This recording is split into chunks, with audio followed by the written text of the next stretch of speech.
Public radio, NPR, where the news is what we say is the news. Welcome to the BJ Show. Let's rock and roll. Rock and roll. Come on, everybody. Let's lose control. Brand John never wants to follow. Yeah, ready for the ride. It's the BJ Show. BJ Show. Well, it is the BJ Show. There are two components of the BJ Show. There is Brad and there's John. And that is John, not just any John, but John Combest, as the polka singers would say. John Combest. I'm here, Brad. I'm in the building. Actually, I mean, technically there's three, right? Don't we want to include the listeners in there, Brad? They're just kind of voyeurs in this whole thing, right? Well, I think we have more than one listener. At least I hope we do. So, so That's true. Handy listener. Right. 2 plus a whole bunch more. John is the guy that for 22 plus years has put together this list every single day. He does it. Doesn't miss a day. It's on his website, johncombest.com, C-O-M-B-E-S-T, johncombest.com. He puts together sometimes, I mean, in excess of sometimes what you ever counted how many topics you've had on? Is it like the most you've ever had? No, I don't count because I don't really go for numbers. I just go for quality, Brad. And sometimes it's 2 dozen, sometimes it's 4 dozen. And that could mean that today could be one of those 4 dozen days. But what we do is we start off the show every morning by John giving him the latitude to pick the top stories that he thinks are the biggest stories in political news-wise around the state of Missouri. We bring this guy to the studio. His name is... I'm Casey Kasem. He does this thing. We're on our way to the number one. And we start with... In third place. Well, look over there, Brad. It's Matchbox 20. Baby... It's 3 p.m. We must be voting. Washington University, 3 p.m. today, Brad. Be there or be square. The Faculty Senate at Washington University will be voting today. What do you think they're voting on, Brad? If they're going to have tacos on Tuesday in the cafeteria? See, you do read the stories, Brad, and you do know exactly what we're going to talk about. Yes, they're voting on Taco Tuesday. They're actually bringing Casa Gallardo back. And it was Romanos and Ramones and all this other stuff for a while. In addition to voting on that, the Faculty Senate is going to take a look at 2 resolutions. And they both have to do with those violent protests, where the cops came in and manhandled those innocent protesters. The first resolution from the Faculty Senate calls on the administration to rescind the suspensions of students and of faculty who were just peacefully invading public property, Brad. And also the demand from the first resolution is the faculty wants an answer from the administration within 3 days. And the second resolution that will be voted on today at 3 p.m. calls for the creation of an independent faculty-led committee to examine what happened at those protests, Brad, to examine why the university responded in the way that it did. And this piece to us was brought to us in the Post-Dispatch today by Monica Obradovic, who's been covering these protests for a while. So we're going to see what the Faculty Senate says. Apparently there's a group of like 60 faculty that are really pushing for the protesters and for pushing to come up with a report that says, we'll never do this again. We'll allow people to come here and speak and say what they have to say. So what do you know, Brad? Well, so that's the story. Not correcting you, but didn't you say they were in a public space? I mean, I think we. Yeah, I was being sarcastic. Oh, okay. Yeah. Once again, the Washington University campus is not a state-owned university, so it's private property, right? Yeah, so go across the street to Forest Park and make a scene there and be stinky and do whatever you like to do at protests. But you don't have any place on the Washington University campus. Be stinky. and well, do you think they shower? I don't know. Have you seen their armpits, Brad? You see when the women lift their arms up, what they look like? I have I'm not. stereotyping, but that's because it's true. I have not inspected anybody's armpits. Okay. Now, we have to give a disclaimer. In full disclaimer, John is a graduate of Washington University, so not that he's. I am, yeah. And hey, you're the progeny, Brad, of a couple graduates. Yeah, my mom and dad were both graduates of WashU. My daughter is a graduate of WashU Law School. I turned down a 4-year full tuition scholarship to study electrical engineering there, but one mistake I made. Okay, number 2. Up a notch to number 2. On Friday, a lawsuit was filed. It made a lot of headlines in Missouri political circles. The chief clerk of the Missouri House has filed suit against the Speaker of the House, Dean Plocher, and the Speaker's chief of staff, Rod Jetton. Did you happen to see the story on Friday, Brad? I did, and I have a comment to make after you completely put this information out there into the public. Okay, sure. Yeah, so the woman's name is Dana Miller, and she's been really at the center of the controversy that started last year. It had to do with Dean Plocher's travel accounts, and we've detailed this, and we've recounted this in detail on the show. But it had to do with Dean Plocher's travel expenses, and then it also had to do with allegations that he wanted a particular company's constituent management software to be considered by the House or voted on by the House. The center of it really is that this House chief clerk, Dana Miller, alleges in this lawsuit that I believe it was filed at some point last week, but it wasn't announced until Friday, I think. I could have those dates wrong. But essentially that it's a toxic work environment. She says she's filing this first and foremost to assure that any other employees of the House don't deal with the same type of environment and threats of retaliation that she has endured. The second piece is that she would like compensation for emotional distress and what she's been through over at least the past year. The one piece I would suggest folks read is the progressive blog called the Missouri Independent. Rudy Keller put together a pretty comprehensive piece.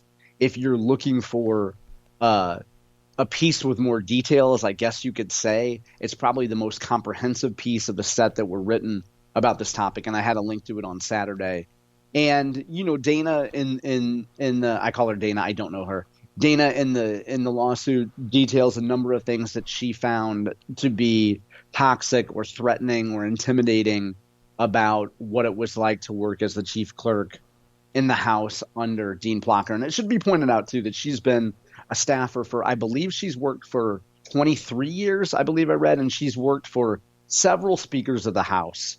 So she's endured over a long period of time. So she's seen a number of speakers come and go. Brad, did you say you had something you want to say about it? Well, I'm going to ask you a question, John. I'm just spitballing here. But is this another Donald Trump kind of thing where it sounds like everybody's piling on Dean Plocher because he is a candidate for which position now? What, lieutenant governor? Is that what he's going for? Secretary of State. Secretary of State. Okay. Once again, if he were to say, I don't want to be Secretary of State, I think when my term's over, I'm just going to retire and go back to wherever I'm from and sell tires at the tire store, all the lawsuits would just drop off. Is this like another Trump deal? Brad, it's a great parallel that you draw there. And here's where I think there really is a parallel. First of all, Dean Plocher has said this period of time that, going through this has made him a much stronger candidate. I think where the parallel to Donald Trump is that if you were a high information voter, let's say, and you paid attention to more than a passing interest in Missouri politics, and you were really turned off by something about Dean Plocher's personality, or you were really turned off by $4,000 in campaign expenses, you've probably already decided that you're not going to vote for Dean Plocher. So if a lawsuit comes out where it's alleging the same type of stuff, essentially Dean is a bad guy and he shouldn't be in public office, then you were already not voting for Dean Plocher. You get my point? Yeah, I get it, but I mean, okay, I'm going to ask you I always get confused because I'm not a smart guy like you are. Subjective, objective. Okay, I'm going to give you your objective viewpoint. Is Dean a jerk or is he a good guy? No, I think he's a good guy. I mean, and again, I should also say that I don't know him well. So it's hard for me to say that. I'm not friends with him. I'm not advising his campaign. I think that he, I think he's an easy target here because he has a lot of money. And if you are another candidate for Secretary of State, you're gunning for the front runner, and you want to encourage as much, you want to poison the well with as much stuff and as much noise as you can. And I absolutely think that the expense stuff was much ado about nothing. I think that it was just ridiculous. Well, and I do think, go ahead, Brad. Are you talking like much ado about nothing, like the Trump trial, where he essentially got 34 felony convictions against him for a bookkeeping error, or a bookkeeping, not even necessarily an error, but a classification of a bookkeeping entry? Yeah, I think there's a parallel there. Now, the one thing, and again, if folks read the Rudy Keller thing, there's enough salaciousness in this story to keep people interested and keep people talking. And Dana Miller says that Dean Plocher referred to women as a, quote, Republican women in the House as a, quote, invasive species. Like, that's the sexy, salacious quote. I guess it's suggesting that Dean is suggesting that Republican women are annoying or something like that. I don't know. I mean, that's the piece that everybody's supposed to pick up on and be angry about. To your point, Brad, I think that the Trump parallel, again, is that if you were like, hey, I all this ethical stuff really bothers me, and I can't believe that he double charged for expenses, you already weren't voting for Dean Plocher. And I do think there's a small element here of the more that the quote unquote media piles on against Dean Plocher, people on the margin might think, well, I didn't know much of, it helps his name ID. And also the more people pile on, you're like, dude, the dude's just getting a bad deal. Everybody's piling on him. Like, you get what I'm saying? Like, I don't know if sympathy is the right word. Oh, yeah, but I hear you, but I guess what it comes down to, how many people are in the SOS rate? Eight people? Eight people, yeah. Doesn't it? I mean, let's be honest. 90% of the voters are going to go into the voting booth, and they're going to really not know anybody on that ballot. They're just going to go eeny, meeny, miny, mo. Don't you think? Maybe not 90, but a lot of people will just look for a name they recognize, and Dean Plocher is not hurt by this. Right. Okay, moving on to, and finally, The number one. Yesterday, this week in Missouri politics, special guest Kurt Schaefer, excuse me, 3rd Congressional District candidate who is running against Bob Onder and a gentleman named Justin Hicks, and then some other folks who've also filed for that race. Brad, we've talked about this race a lot. 3rd Congressional District includes a lot of folks who listen to us, St. Charles County, and it goes all the way to Lake of the Ozarks and Jefferson City and the Columbia area. And Kurt Schaefer was on. He's a former state senator from Columbia, and he spent most of the time with Scott Fawn talking about the Trump trial, what a raw deal Trump is getting. He is an attorney. He's a former federal prosecutor. I believe he worked in the Attorney General's office. I could have that biographical detail incorrect. But anyway, he's a former prosecutor, so he gave a legal view of what's going on in the Trump case. The state of play in the 3rd Congressional District race, as it stands today, Bob Onder is in the lead as it comes to money. So Bob Onder has given his campaign, has loaned his campaign, I guess I should say contributed to his campaign, $500,000. Even if you put that money aside, he has still outraised Kurt Schaefer. He has more than $200,000 that Bob Onder raised. Kurt Schaefer raised about $100,000. So Onder loans himself $500,000, which he's willing to use, and he has outraised Kurt Schaefer at this point. And Bob Onder has pointed out in the past, Brad, that I believe he said it was 58% of Republican primary voters in the 3rd Congressional District are in the St. Louis media market. So those folks have heard the name Bob Onder. They're familiar with the name Bob Onder. So it'll be a tough race, I think, between Schaefer and Onder. But anyway, it's one of the top links on my website today, Scott Fawn with Kurt Schaefer. But the flip side of that, and I'm no disrespect to Bob Onder, but once you get like west of Wright City, not too many people know who Bob Onder is, correct, on that side of the state? Well, let's not forget that Bob Onder ran for Congress in 2008. So yes, it was 16 years ago, but he has run before. Was that 16 years ago? Yeah, that was 16 years ago. Yeah. Gosh. But Bob Onder also was a leader in the state Senate. I mean, he has among Republican voters, especially primary voters, he has a reputation for being a pro-life warrior. If you want to call him a culture warrior, he has that reputation. He has a good reputation and is well known among, I think he's well known among Republican primary voters. To your point, Brad, it's something we've discussed on the show before. Schaefer has great name ID in the mid-Missouri area, having served as a state senator there. Folks know him. He has an affiliation with the University of Missouri. So those Mizzou ties are strong in that region. And we've talked in the past, too, about how a lot of mid-Missouri people seem to want to keep that district in mid-Missouri hands. Lane Luetkemeyer, the incumbent, has already endorsed Kurt Schaefer. Missouri Soybean Association has endorsed Kurt Schaefer. So, yeah, a lot of mid-Missouri people are looking to keep that seat in mid-Missouri hands. You know, John, I'm glad you brought that up. I don't make a move without finding out what the Missouri Soybean Association is for or against. I mean, if they say they're for naked sunbathing on Interstate 70 at 5 o'clock in the afternoon, I'm out there with no clothes on. I'm telling you, that Missouri Soybean Association has some clout in my mind. You know what I'm saying? I thought that you were a Missouri Sorghum Association guy. I didn't know that you were a soybean guy. I'm a soybean guy. I'm a soybean guy. Which I'm going to go on record here and saying I have a farming question. If anybody can answer a farming question, call me at 314-280-8880, 314-280-8880. Yes, that is my cell phone number, and I give it out on the air. Okay, John, top 3. Are we wrapped up with that then? We are through there. What is your farming question? I've at the crap transmitter site. We are in the middle of farm territory down there. Okay, today is June 3rd. My farmers on the north, south, and south side of my transmitter site have no crops on the ground yet, and I'm thinking to myself, isn't it awful late to not have any crops on the ground? I mean, yeah, it's late. They can still get in though. I mean, we've had a ton of rain though.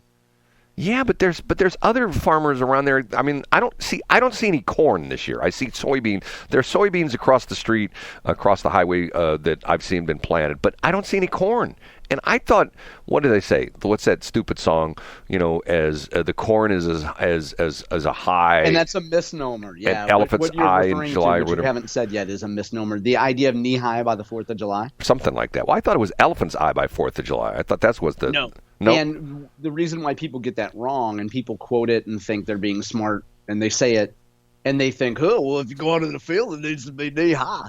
It's actually knee high if you're riding a horse. That's where the phrase comes from. So in the olden days, if you were riding a horse, you'd want the corn to be knee high by the 4th of July, not knee high as you're walking in a field in 2024. Well, hold on a minute. If people hear that, that's the common mistake. The horse's knee? Brad, they could just be getting in the field late. The horse's knee or the rider's knee? The rider's knee. Okay, well, why don't they just say the horse's butt, which would make... Because that doesn't rhyme with 4th of July. I guess so.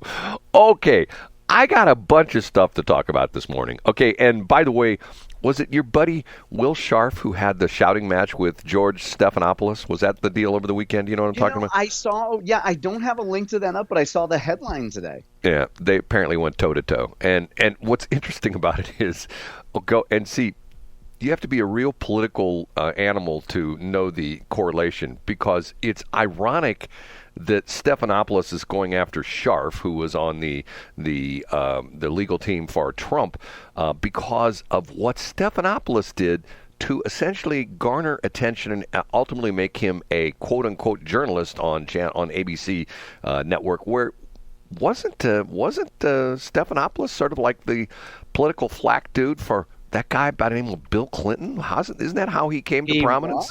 Yeah, the paragon of virtue known as Bill Clinton. Right. And it still cracks me up.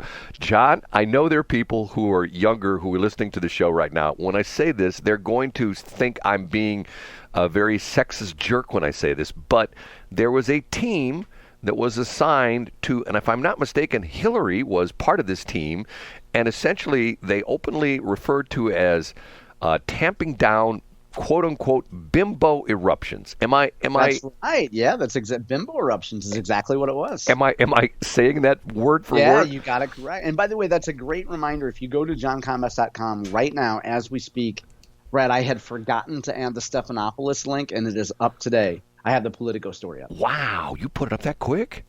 Yeah, I don't mess around, Brad. Damn. Well, but the point I was trying to make was the deal was essentially the sub, I guess, would be like the group within a group of the Clinton campaign were essentially empowered to go after women who apparently had some kind of, shall we say, dalliance. Yes, you and I said the exact same word, exact same time. Dalliance with at that time, the presidential candidate, Bill Clinton, and they were going after him or going after these women to discredit them and talk about how they were floozies and they were essentially opportunists, and it really wasn't true. And, I'm going, okay. And that was, if I'm not mistaken, George Stephanopolous was involved in that group as well, wasn't he? Wasn't he part of that? He absolutely was. And for folks who are looking for a Father's Day present, after you get the man in your life, my book, Stalking, Harassment, Internet Trolling, A Guide to Recovering and Rebuilding After Online Attacks, you should take a look at George Stephanopoulos' book called All Too Human. And it's an autobiography. And it details everything from the Clinton White House, what occasional see you next Tuesday Hillary Clinton could be, to what it was like working with Bill Clinton, and all the stories that you're telling, Brad, from the 1992 presidential primary and general election are in that book as well. It's called All Too Human by George Stephanopoulos. And a plug for John's book if you want to buy it off on Amazon. The easiest way to find it, just go on Amazon in a search section, just put in John's name, John, Combest, and bang, his book will pop right up. Thank you. Hey, come on. I mean, you're an author, I mean, we have to bow at the altar of authors in the station, because we have, that's right, we never have any authors on. Okay, except for John. We have to take a break. Thanks for checking out the Brad and John Show podcast. This segment of the show is brought to you by John Combest's book, Stalking, Harassment, Internet Trolling, A Guide to Recovering and Rebuilding After Online Attacks. It's a great reference if you've ever been the unfortunate target of a social media attack. It's available on Amazon. Just search John Combest. That's Combest, John Combest, and the book will show up in your search results. Now it's time for another segment of the Brad and John Show. Can you handle it?